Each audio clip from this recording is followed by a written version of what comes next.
चलिए अपना नाम लिख लेना।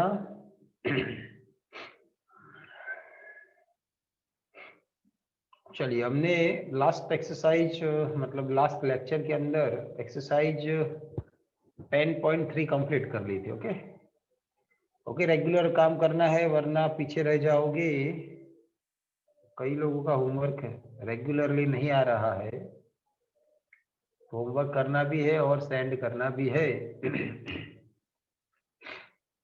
चलिए, तो हमने लास्ट लेक्चर एक्सरसाइज 10.3 जो था उसके अंदर डॉट प्रोडक्ट या स्केलर प्रोडक्ट जिसको हमने नाम दिया था, ओके, डॉट प्रोडक्ट या फिर स्केलर प्रोडक्ट, दो वेक्टर के बीच में जो प्रोडक्ट होता है वो दो तरीके से कर सकते हैं। एक होता है डॉट प्रोडक्ट, बीच में डॉट लगा के, और सेकेंड वन होता है क्रॉस प्रोडक्ट जो आज हम देखने वाले हैं, क्रॉस प्रोडक्ट। ओके, दोनों के बीच का जो डिफरेंस है वो डिफरेंस क्या है? डॉट प्रोडक्ट का नाम है स्केलर प्रोडक्ट। स्केलर मतलब कांस्टेंट वैल्यू। तो डॉट प्रोडक्ट का आंसर आपको कोई वैल्यू मिलती है, और यहाँ पर क्रॉस प्रोडक्ट उसका जो सेकंड नेम है वो है वेक्टर प्रोडक्ट, जिसके अंदर आपको जो आंसर मिलेगा वो एज अ वेक्टर मिलेगा। मतलब आंसर में भी आपको कहीं ना कहीं आई जे एंड के दिखाई देंगे। ओके, तो वेक्टर मतलब जहां आई जे के दिखाई दे उसको हम बोलते हैं वेक्टर जनरल फॉर्म में, और कोई कांस्टेंट वैल्यू जिसको हम बोलते हैं स्केलर। ठीक है, तो डॉट प्रोडक्ट का आंसर कोई scalar value, constant value, and cross product का आंसर कोई वेक्टर आई जे के फॉर्म में आपको मिलेगा। ठीक है, इतना आपको आ जाएगा। चलिए, अब ये जो क्रॉस प्रोडक्ट है या फिर वेक्टर प्रोडक्ट है उसको कैसे फाइंड करना है और उसकी थोड़ी बहुत प्रॉपर्टीज, ओके, वो सब देखेंगे, देन स्टार्ट करेंगे एक्सरसाइज 10.4। अब यहाँ पर दो वेक्टर होते हैं ए एंड बी। ओके, वो हमें पता है ऑलरेडी, हमने हर बार वही नाम दिए हैं, ए एंड बी। अब यहाँ पर बीच में मैंने क्रॉस, क्योंकि अभी हमारा चल रहा है क्रॉस प्रोडक्ट, तो मैंने यहाँ पर क्रॉस किया है ए क्रॉस बी या vector a cross vector b. तो ये जो फाइंड करना है उसके लिए हमारे पास एक इक्वेशन है, magnitude of a magnitude of b. वहां पर कॉस था, डॉट प्रोडक्ट में कॉस था, क्रॉस प्रोडक्ट में साइन है, साइन थीटा, और यहां पर उसके साथ लगता है एन कैप। अब ये एन कैप क्या है उसको समझ लो थोड़ा सा। ओके, दो वेक्टर है ए एंड बी, यहां पर है एक वेक्टर ए एक वेक्टर बी। ओके, एक वेक्टर है ए सेकेंड वेक्टर है बी। ओके, यहां पर थीटा है, थीटा मतलब एंगल है। अब यहां पर मैंने लिखा है ए क्रॉस बी, तो ए से लेकर बी, तो ए डायरेक्शन में आप जा रहे हो, ए से लेकर बी जो लिखा है उसके हिसाब से ए क्रॉस बी, तो ए से लेकर बी, बीच में होता है एंगल थीटा। ओके, ए का मॉड्यूलस बी का मॉड्यूलस, थीटा मतलब एंगल, और जो एन कैरेट है या फिर एन कैप है वो है क्या?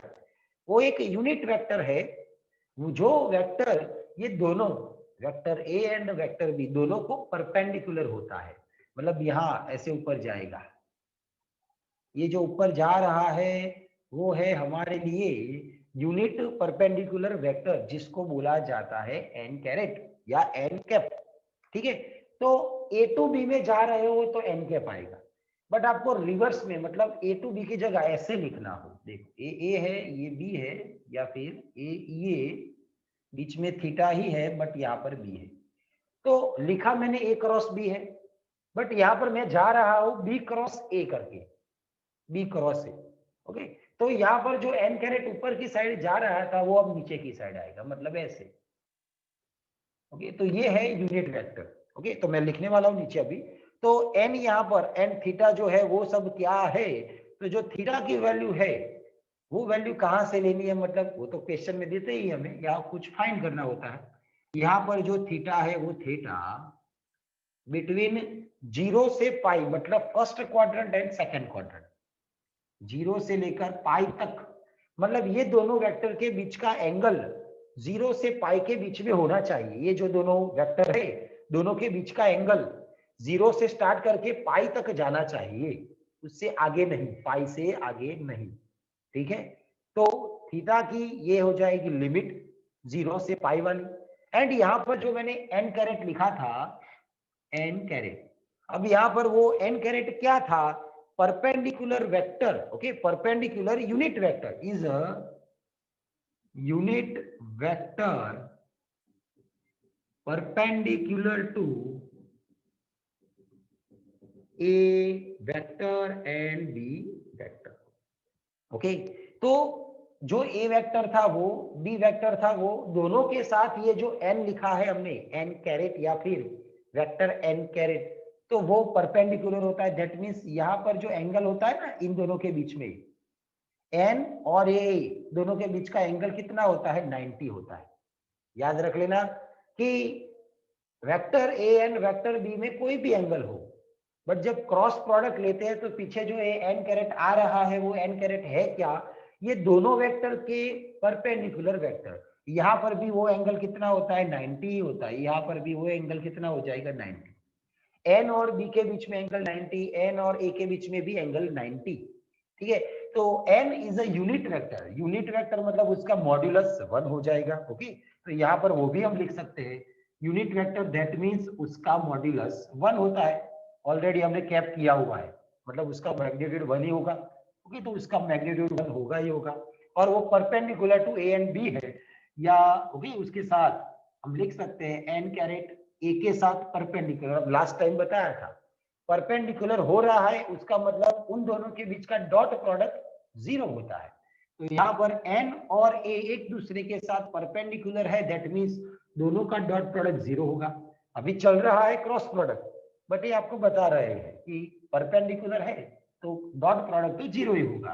एन के साथ बी का भी डॉट प्रोडक्ट क्या हो जाएगा, 0। ओके, तो जो क्रॉस प्रोडक्ट हमें निकालना है उसके लिए ये फॉर्मूला है, a cross b is equal to magnitude of a into magnitude of b into sine theta. ये थीटा है दोनों वेक्टर के बीच का एंगल, और इंटू में आएगा एन कैप जो है unit vector perpendicular to both A and B. इतना आपको याद रखना है। अब ये जो फॉर्मूला हमने लिखा, वो फॉर्मूला जनरली हम यूज नहीं करते हैं।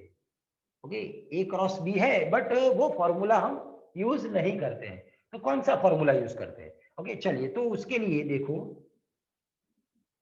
यहां पर जो एक वेक्टर मैंने ए लिया है, मान लो वो x1i y1j एंड z1k है।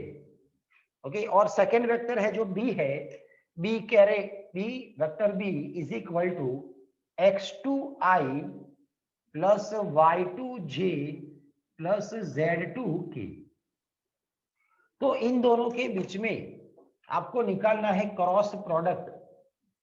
ओके, आगे जैसे हमने डॉट प्रोडक्ट देखा था उसमें क्या था, आई आई वाले का मल्टीप्लीकेशन, जे जे वाले का एंड के वाले का।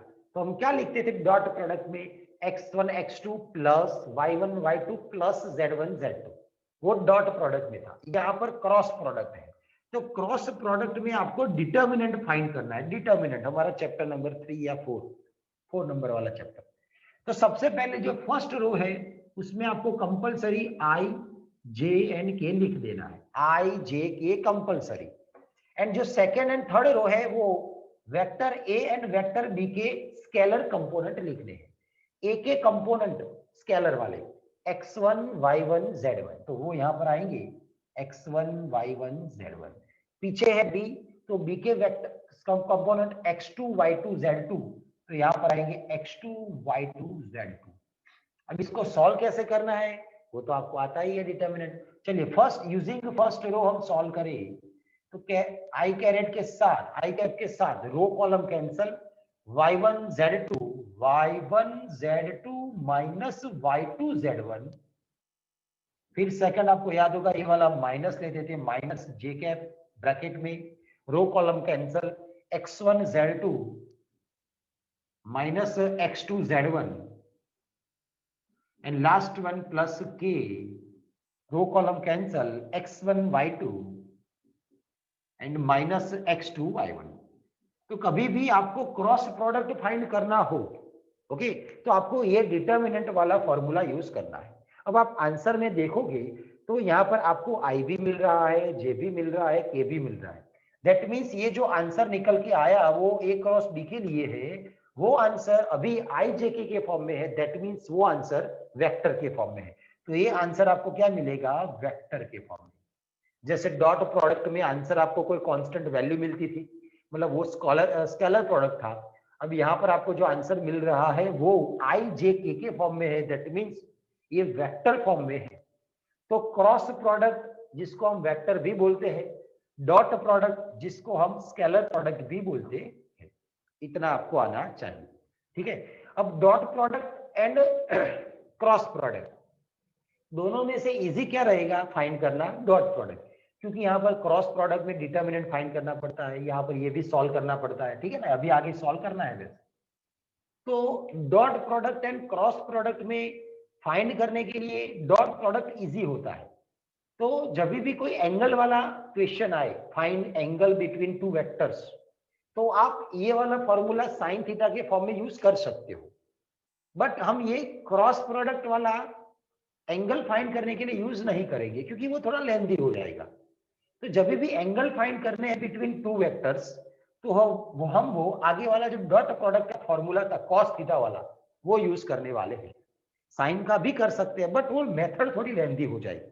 तो इसीलिए हम एंगल फाइंड करने के लिए डॉट प्रोडक्ट का यूज करेंगे। ठीक है, तो ये था अभी क्रॉस प्रोडक्ट जिसके बारे में आपको फॉर्मूला बताया। बट वो फॉर्मूला जनरली हम यूज नहीं करते हैं, वो फाइंड करने के लिए हम यूज करते हैं डिटर्मिनेंट वाली मेथड, जिसे एग्जाम्पल इजीली सॉल्व हो जाता है। ठीक है, तो इतना आपको ऑल समझ में आ गया होगा। कोई क्वेश्चन है तो बोलो, वरना हम थोड़ा सा आगे जाए। चलिए, ठीक है, तो अब ये था जो क्रॉस प्रोडक्ट कैसे निकालना है, तो हमने नीचे लिखा, बस वैसे हमें फाइंड करना है। नाउ हमें थोड़े बहुत प्रॉपर्टीज या ऑब्जर्वेशन, टेक्स्ट बुक आपके पास होगी तो उसमें ऑब्जर्वेशन लिख कर दिया होगा, पेज नंबर है 449, उसमें नीचे ऑब्जर्वेशन लिखकर आपको दिया हुआ है। ओके, तो वो मैं आपको बताने वाला हूं वन बाय वन। देखो, नंबर 1 है ए क्रॉस बी।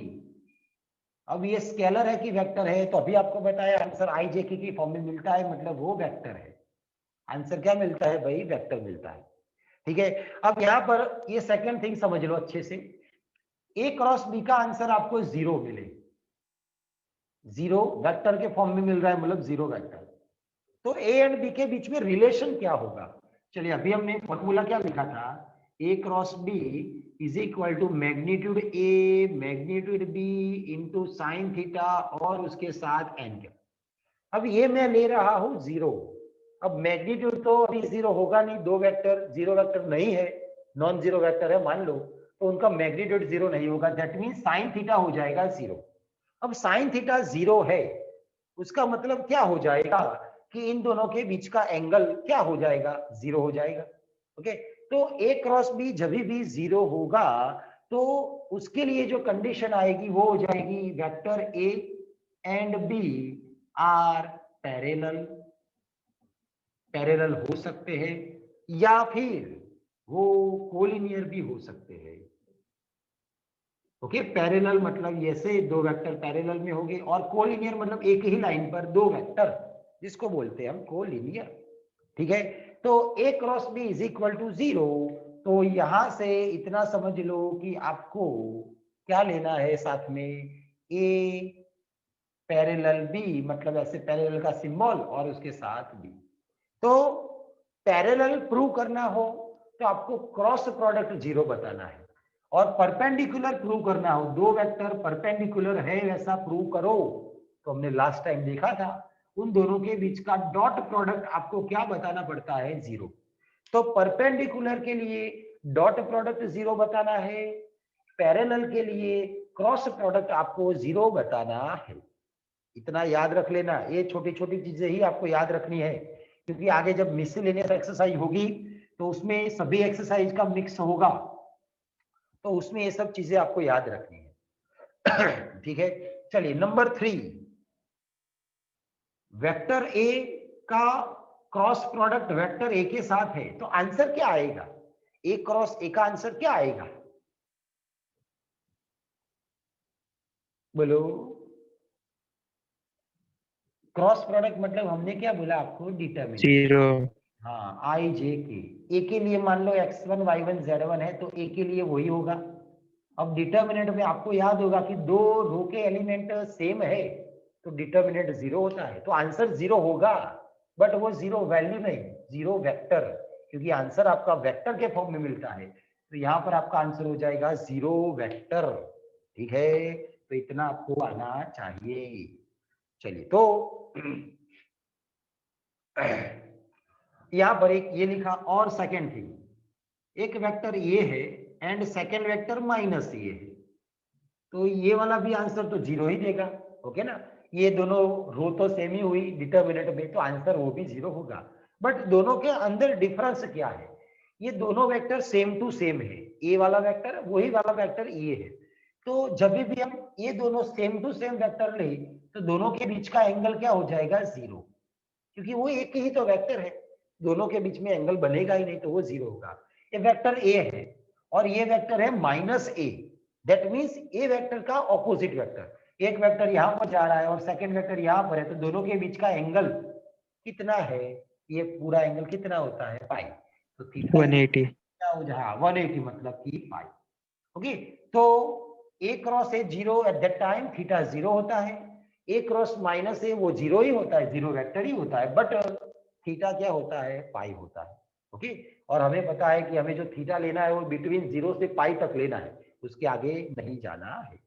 अब यहाँ पर ये जो फॉर्मूला था उसमें थीटा की जगह मान लो मैंने पाई/2 ले लिया। नंबर 4, चलिए पहले उसको छोड़ो, उसके पहले एक फॉर्मूला नया, एंगल बिटवीन टू वेक्टर्स। अब क्रॉस प्रोडक्ट का यूज करते हैं। यहां पर ये जो फॉर्मूला है वो फॉर्मूला में मैं दोनों साइड मॉड्यूलस लगाऊं, तो यहां पर मॉड्यूलस लगाने से मॉड्यूलस ए क्रॉस बी, ये तो ऑलरेडी मॉड्यूलस था, modulus A modulus B, sine theta का मॉड्यूलस, हम एंगल फाइंड कर रहे हैं बिटवीन 0 से पाई। 0 से पाई में साइन पॉजिटिव है, तो आंसर तो पॉजिटिव ऑलरेडी है, तो साइन को मॉड्यूलस लगाने की जरूरत नहीं है क्योंकि वो तो पॉजिटिव है। और ये जो एन कैरेट था वो था यूनिट वेक्टर। अब यूनिट वेक्टर का मॉड्यूलस 1 होता है, तो ये वाला 1 हो जाएगा, मतलब वो निकल जाएगा। तो यहाँ पर मॉड्यूलस लगेगा, ए बी और साइन बचेगा। तो यहाँ पर एंगल बिटवीन टू वेक्टर का formula, angle between vectors A and B using cross product, sine theta को सब्जेक्ट बनाओ, तो sine theta is equal to यहाँ पर modulus A cross B divide by, ये दोनों टर्म नीचे आएंगे, modulus A into modulus B. तो ये हो जाएगा एंगल बिटवीन टू वेक्टर्स के लिए फॉर्मूला। बट यहां पर हमने क्रॉस प्रोडक्ट का यूज किया हुआ है, और ये लास्ट टाइम जो हमने देखा था वो कॉस थीटा वाला फॉर्मूला, कॉस में हमने डॉट यूज किया था, A dot B divide by modulus A modulus B. ठीक है, तो इन दोनों में डिफरेंस क्या है? ये वाला क्रॉस प्रोडक्ट है, ये वाला डॉट प्रोडक्ट है। लेंदी कौन सा होगा? Cross product. क्रॉस प्रोडक्ट में डिटरमिनेंट फाइंड करना पड़ता है, तो ये लेंदी हो जाता है।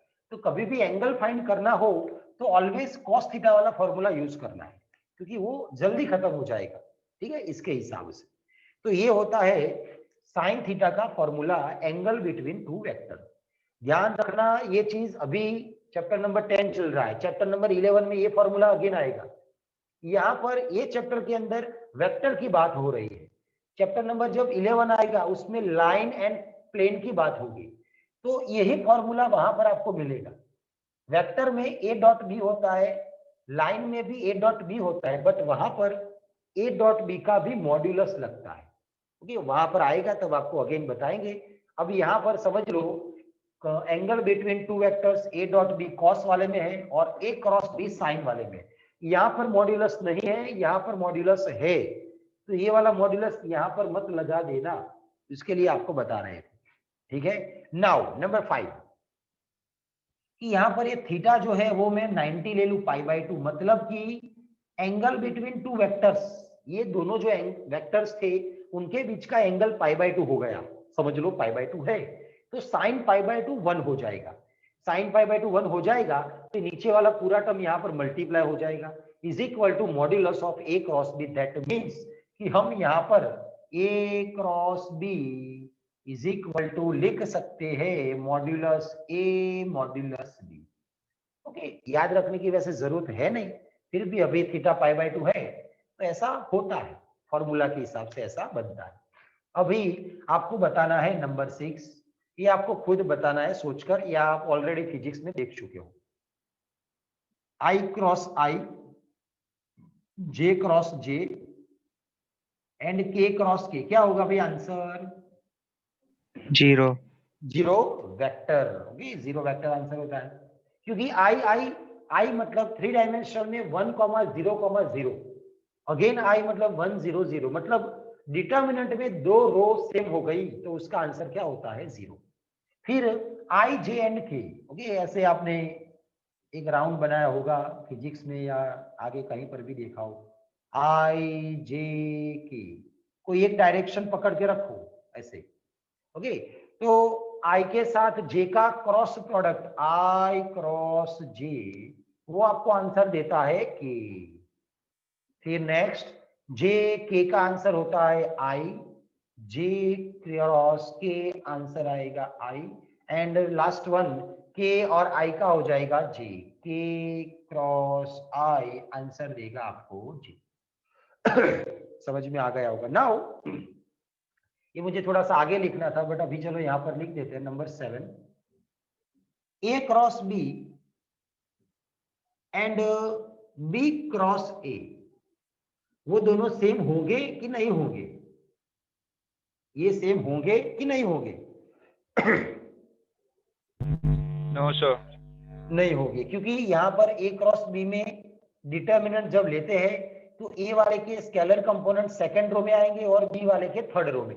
ओके, यहाँ पर ऐसे हम डिटर्मिनेंट करें तो फर्स्ट में तो I J K है, यहाँ पर A वाले और यहाँ पर B वाले, और यहाँ पर क्या हो जाएगा उसका इंटरचेंज, B वाले ऊपर आ जाएंगे और A वाले नीचे आएंगे। तो हमने 2 रो का इंटरचेंज किया, तो हमें प्रॉपर्टी याद होगी, जब भी डिटर्मिनेंट में या मैट्रिक्स में 2 रो का इंटरचेंज करते हैं एट दैट टाइम एक नेगेटिव साइन लगती है, तो यहाँ पर आगे क्या हो जाएगा? नेगेटिव। तो A cross B is equal to B cross A नहीं होता है, हाँ होता है, नेगेटिव साइन के साथ होता है। अब ऐसा डॉट प्रोडक्ट में तो सेम था ना, A डॉट B, वही हम लिखते थे B डॉट A। तो डॉट प्रोडक्ट में कोई कांस्टेंट वैल्यू मिलती है वो तो सेम होती है, क्रॉस प्रोडक्ट में आपको आंसर वेक्टर के फॉर्म में मिलता है, तो यहाँ पर वो ऑपोजिट डायरेक्शन में हो जाता है। A cross B is equal to minus of B cross A। तो सेम थिंग मैं यहाँ पर लगाऊं, ओके, तो बोलो अब J क्रॉस I क्या हो जाएगा? J क्रॉस I -K हो जाएगा, ठीक है ना। ये रिवर्स में जाओगे आप तो आपको आंसर नेगेटिव में लिखना है। यहाँ पर JI का आंसर -K, वैसे ही यहाँ पर K क्रॉस J का आंसर हो जाएगा -I, एंड लास्ट में I क्रॉस K का आंसर हो जाएगा -J।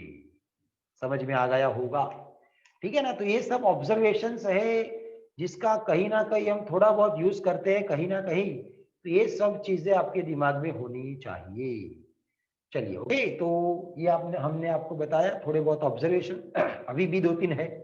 चलिए, समझ में आ गया होगा, कहीं पर भी डाउट है तो बोल देना, बाकी हम आगे जाए। चलिए, तो जाते हैं हम आगे। अब एरिया निकालना है यूजिंग वेक्टर प्रोडक्ट। ओके, अभी जो A क्रॉस B चल रहा है उसका यूज करके एरिया कैसे निकलता है। ओके, हर एक का एरिया तो हम नहीं फाइंड कर सकते, किसी भी ग्राफ का एरिया निकालना हो तो उसके लिए इंटीग्रेशन है। हर एक का एरिया आप यूजिंग वेक्टर प्रोडक्ट फाइंड नहीं कर सकते हो, हाँ, बट ट्राइंगल हो या फिर पैरेललोग्राम हो तो उसका एरिया आप निकाल सकते हो यूजिंग वेक्टर प्रोडक्ट। तो वो कैसे? मान लो एक ट्राइंगल है ABC, यहाँ पर है A, यहाँ पर है B, यहाँ पर है C। तो यहाँ पर मान लो एक वेक्टर है AB और एक वेक्टर है मान लो AC। तो मुझे निकालना है area of triangle ABC, area of triangle A B C is equal to, ये है फॉर्मूला। जैसे डिटर्मिनेंट वाले चैप्टर में भी एरिया का फॉर्मूला था, वहां पर था, बस वैसा ही यहाँ पर फॉर्मूला है। वो फॉर्मूला है 1/2 मॉड्यूलस। आपने इनिशियल जहां से शुरू हो रहा है वो वाला वेक्टर ए लिया है, तो आपको ए में से ही दो वेक्टर लेने हैं, ए बी एंड ए सी।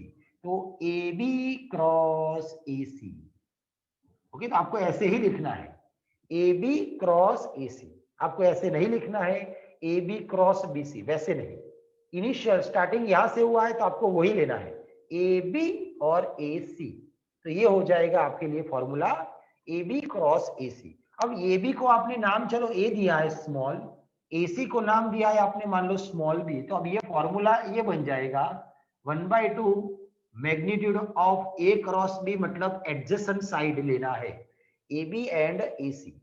ठीक है, यहाँ पर जैसे मैंने ड्रॉ किया है उसके हिसाब से मैंने वहां पर लिखा हुआ है। अब ए क्रॉस बी का जो मैग्नीट्यूड था, मतलब उसके जो आगे एंगल वाला फॉर्मूला था, उसमें magnitude of A cross B को सब्जेक्ट बनाओ तो उसके नीचे डिनोमिनेटर में मॉड्यूलस है, मॉड्यूलस भी साइन के साथ चला जाएगा। तो ये फॉर्मूला ऐसा बन जाएगा, मॉड्यूलस ए मॉड्यूलस बी और साइन थीटा। तो जो एंगल वाला फॉर्मूला था उसमें से मॉड्यूलस ए क्रॉस बी को सब्जेक्ट बनाओ तो उसके इक्वल टू हम ए लिख सकते हैं, तो उसका ही यूज करके मैंने लिखा है। तो एरिया ऑफ ट्राइंगल एबीसी निकालना हो तो यहाँ पर आपके पास ये सभी फॉर्मूलाज है जिसका आप यूज कर सकते हो। ठीक है, फॉर्मूला याद रखना है। चलिए, उसके बाद है नंबर 9 या जो भी नंबर आया हो, ओके, टेक्स्ट बुक के हिसाब से मैं लिख रहा हूं। ये ट्राइंगल था, वैसे पैरेललोग्राम हो तो ये ध्यान रखना, क्योंकि यहाँ पर कहीं ना कहीं गलतियां होती है। देखो कैसे, ए बी सी डी, एक वेक्टर ए बी एंड एक वेक्टर है बी सी। ओके, तो यहाँ पर ये पैरेललोग्राम है, वो मान लेना कि अभी पैरेललोग्राम ही है। ओके, मैं चलो यहाँ पर ऐसे ड्रॉ कर लूँ तो मतलब पता चल जाएगा कि ये पैरेललोग्राम। ठीक है, तो एरिया ऑफ पैरेललोग्राम नाम है एबीसीडी इज इक्वल टू, देखो फॉर्मूला ट्राइंगल जैसा ही कुछ ना कुछ, ये दो ट्राइंगल मिला लेंगे हम आगे, इसके आगे ऐसा हम ड्रॉ कर लेंगे इसके जैसा, ये ट्राइंगल प्लस सेकेंड ट्राइंगल, मतलब 1/2 प्लस 1/2 तो पूरा हो जाएगा। तो आंसर आएगा यहाँ पर A B cross B C, A B cross B C. Okay, तो दो ट्राइंगल मिला के पैरेललोग्राम बनता है, वैसा समझ के हमने फॉर्मूला भी वैसा लिख लिया, ए बी क्रॉस ए सी। समझ में आपको आ गया होगा। ओके, यहाँ पर आप एडी लिखो या बीसी लिखो वो सेम हो जाएंगे, क्यों? क्योंकि पैरेललोग्राम में बोथ साइड यहाँ पर और यहाँ पर वो दोनों सेम ही होती है, दोनों के डायरेक्शन भी सेम ही हो जाएगी। तो आप एडी लिखो या बीसी लिखो वो चलता है, तो मैंने इसके लिए वो बीसी लिखा है। मान लो ये ए है, ये वाला वो बी है, तो इसके इक्वल टू हम लिख सकते हैं ए क्रॉस बी। ये हमने यूजिंग साइड्स, ये साइड वाले जो वेक्टर थे ना उसका हमने यूज किया। बट मान लो क्वेश्चन के अंदर आपको साइड वाले वेक्टर नहीं दिए हैं, उसकी जगह आपको डायगोनल वाले वेक्टर दिए हैं। एक वेक्टर D1 है मान लो, और एक वेक्टर मान लो वो D2 है, समझ लो कि है, ओके, दे सकते हैं। तो area of parallelogram ABCD is equal to, अब आपको डायगोनल दिया है तो आपको 1/2 करना है and magnitude of D1 cross D2 करना है। ओके, आप साइड्स ले रहे हो तो आपको 2 से डिवाइड नहीं करना है, आप डायगोनल ले रहे हो तो आपको 2 से डिवाइड करना है। तो आपको जो भी फॉर्मूला यूज करना हो, ये फॉर्मूला या फिर ये फॉर्मूला, दोनों में से कोई भी आप फॉर्मूला यूज कर सकते हो, बट देखना है क्वेश्चन में आपको क्या दिया है। आपको एडजेसेंट साइड्स दी है दोनों, तो आपको ऊपर वाला करना है। क्वेश्चन में ओनली डायगोनल ही दिए है, तो आपको ये वाला फॉर्मूला यूज कर लेना है। समझ में आ गया होगा? ठीक है। कोई डाउट है तो बोल सकते हो आप। ओके, तो ये थोड़े से ऑब्जर्वेशन थे जिसमें एरिया भी हम निकाल सकते हैं ट्राइंगल का, पैरेललोग्राम का। अब उसके बाद थोड़ी सी प्रॉपर्टीज है जो याद नहीं रखोगे तो चलेगा वैसे, क्योंकि वो ऑटोमेटिकली आपको याद रह जाएगी। ओके, वैसी ही प्रॉपर्टीज है। देखो नंबर 1 कि ए क्रॉस बी प्लस सी जैसे नॉर्मल मल्टीप्लीकेशन हम करते हैं बस वैसा मल्टीप्लीकेशन यहाँ पर करना है। बाहर क्या है, ए क्रॉस, तो ए क्रॉस दोनों के साथ जाएगा, तो ए क्रॉस बी, फिर है प्लस ए क्रॉस सी। ओके, ए क्रॉस सी, तो ऐसा हम लिख सकते हैं, ये है प्रॉपर्टी। ठीक है, नेक्स्ट नंबर 2, कोई स्केलर वैल्यू ए क्रॉस बी के साथ मल्टीप्लीकेशन में है तो वो बाहर होगी तो भी चलेगा, या फिर ए के साथ होगी तो भी चलेगा, या फिर ओनली यहां पर पीछे बी के साथ होगी तो भी चलेगा। मतलब हर एक का आंसर आपको सेम मिलता है। समझ में आ गया होगा? ठीक है, अब ए क्रॉस बी कैसे निकालना है वो मैंने आपको बता दिया है ऑलरेडी, तो आगे जाएंगे। ओके, कुछ नया है इसके अंदर तो आपको बता देते। यस है। ओके, अब सबसे इंपॉर्टेंट चीज ध्यान रख लो, कभी भी ये सबसे इंपॉर्टेंट है चैप्टर नंबर 10 और चैप्टर नंबर 11 के लिए भी। ओके, अच्छे से समझ लेना। दो वेक्टर हमारे पास है। ओके, यूनिट वेक्टर या ओनली वेक्टर, चलो यूनिट वेक्टर ही लिखिए, unit vector perpendicular to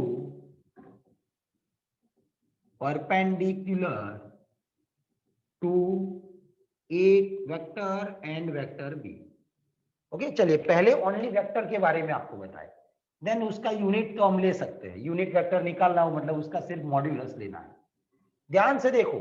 okay, और ये दिमाग में रख ही लो, दो वेक्टर आपको दिए हो और वो दोनों वेक्टर को परपेंडिकुलर एक और वेक्टर, जैसे अभी हमने स्टार्टिंग में ही आपको बताया, एक वेक्टर ये है, सेकेंड वाला वेक्टर बी है, तो यहां पर उसके परपेंडिकुलर वेक्टर ऊपर भी जाएगा या फिर वो नीचे भी आएगा। तो ये जो मैंने n लिखा है n, वो हमें फाइंड करना हो तो वो n होता क्या है? वो n होता है a एंड b का cross product, a cross b। तो हमें ये याद रखना है, कैसे याद रखना है और कहाँ यूज करना है? तो दो वेक्टर दिए होंगे, दोनों वेक्टर को परपेंडिकुलर वेक्टर कुछ फाइंड करना है। ओके, ये जब भी आएगा तब मैं ऐसी फिगर आपको ड्रॉ करके याद करवाऊंगा। ऐसे दो वेक्टर है हमारे पास और उसको एक परपेंडिकुलर वेक्टर हमें ए निकालना है। ओके, ये है, ये वाला बी है, तो उसको परपेंडिकुलर है एन। ओके, जिसको हम बोल सकते हैं ए क्रॉस बी। तो याद रख लेना, जब भी ऐसा कोई क्वेश्चन आएगा तो मैं आपको ये फिगर ड्रॉ करके याद करवाऊंगा कि दो वेक्टर को परपेंडिकुलर एक कोई वेक्टर फाइंड करना हो तो आपको दोनों वेक्टर का क्रॉस प्रोडक्ट फाइंड करना है। उतना आपको आना चाहिए फॉर्मूला। एंड वेक्टर की जगह मान लो मैं ले रहा हूं unit vector, unit vector perpendicular to A cross B. Okay, तो ये यूनिट वेक्टर फाइंड करना हो तो जो वेक्टर हमने फाइंड किया हो उसके मैग्नीट्यूड से उसको डिवाइड कर लो, तो वो बन जाएगा n कैरेट। ठीक है, तो वो आपको वही वेक्टर से उसके मैग्नीट्यूड को डिवाइड करना है। ओके, बट यहाँ पर एक चीज और है, ये जो यूनिट वेक्टर हमें मिल रहा है वो ऊपर की डायरेक्शन में, मान लो कि ऊपर वाली पॉजिटिव डायरेक्शन है तो नीचे वाली कौन सी होगी, नेगेटिव। तो आपको उसके लिए आगे क्या लिखना है, प्लस और माइनस लिखना है। यूनिट वेक्टर ही होगा, उसका मैग्नीट्यूड आपको 1 ही मिलेगा, बट उसकी जो डायरेक्शन होगी वो पॉजिटिव भी हो सकती है या फिर नेगेटिव भी हो सकती है। तो दो वेक्टर के बीच में, ओके, दो वेक्टर को परपेंडिकुलर तीसरा वेक्टर फाइंड करना हो तो याद रखना हमें क्रॉस प्रोडक्ट फाइंड करना है। तो इतनी चीजें हमें याद रखनी है। ठीक है, और कोई नया टॉपिक है तो देख लेते हैं, नई डायरेक्टली है एक्सरसाइज 10.4। ओके, चलिए लास्ट 5 to 6 मिनट है, 2-3 क्वेश्चन तो हो जाएंगे। किसी को कहीं पर भी डाउट हो तो बोल दो, स्टार्ट करने वाले एक्सरसाइज 10.4। चलिए, एक्सरसाइज 10.4 छोटी सी एक्सरसाइज है। तो नंबर 1 हमें फाइंड करना है modulus of A cross B. हमें जब भी कोई भी मॉड्यूलस फाइंड करना हो तो देख लेना है किसका मॉड्यूलस है, ए क्रॉस बी का। तो सबसे पहले आपको वो ए क्रॉस बी फाइंड करना पड़ता है। अब वो फाइंड करने के लिए ए एंड बी आपको देने चाहिए। तो ए आपको दिया हुआ है i-7j and +7k। Okay, and B भी आपको दिया हुआ है, वो है 3i minus 2j plus 2k minus 2j plus 2k। Okay, चलिए हमें मॉड्यूलस निकालने के लिए वो पहले वेक्टर बनाना पड़ेगा, वेक्टर फाइंड करना पड़ेगा। तो चलिए a क्रॉस b, वो फाइंड करने के लिए डिटर्मिनेंट होता है i j k। चलिए, और पहले a का स्केलर 1 माइनस 7 7 1 माइनस 7 7, यहाँ पर से 3 माइनस 2 एंड प्लस 2। चलिए सॉल्व कर ले i। अब याद होगा चैप्टर नंबर 4 तो मल्टीप्लीकेशन, i के साथ row column cancel, minus 7 into 2 minus 14, minus करके इन दोनों का multiplication 7 into minus 20 minus 2 minus 14, तो माइनस माइनस हो जाएगा प्लस।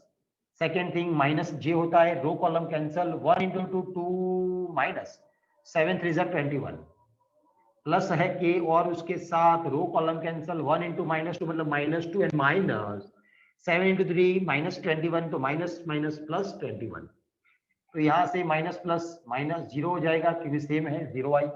2 माइनस 21 मतलब माइनस 19 पर आगे माइनस है तो plus 19j, and minus 2 plus 21 मतलब हो जाएगा 19 और उसके साथ के मतलब 19k। समझ में आ गया होगा। नाउ ये था a क्रॉस b, बट हमें निकालना है modulus of a cross b। Modulus magnitude हमें पता है, अंडर रूट करना है i j एंड k के साथ जो स्केलर कंपोनेंट है उसका स्क्वायर करके एडिशन, 0 का स्क्वायर 0, 19 का स्क्वायर प्लस 19 का स्क्वायर। तो चलिए क्या हुआ भाई, अंडर रूट 2 टाइम 19 का स्क्वायर हो गया। अब 19 का स्क्वायर का रूट मतलब ओनली 19, 2 का रूट नहीं निकलेगा तो अंडर रूट 2। बस ये है हमारा आंसर। ठीक है भाई, तो ऐसे हम फाइंड कर सकते हैं। समझ में आ गया होगा भाई, ठीक है ना। तो ये था क्वेश्चन नंबर 1। चलिए अब नेक्स्ट है क्वेश्चन नंबर 2।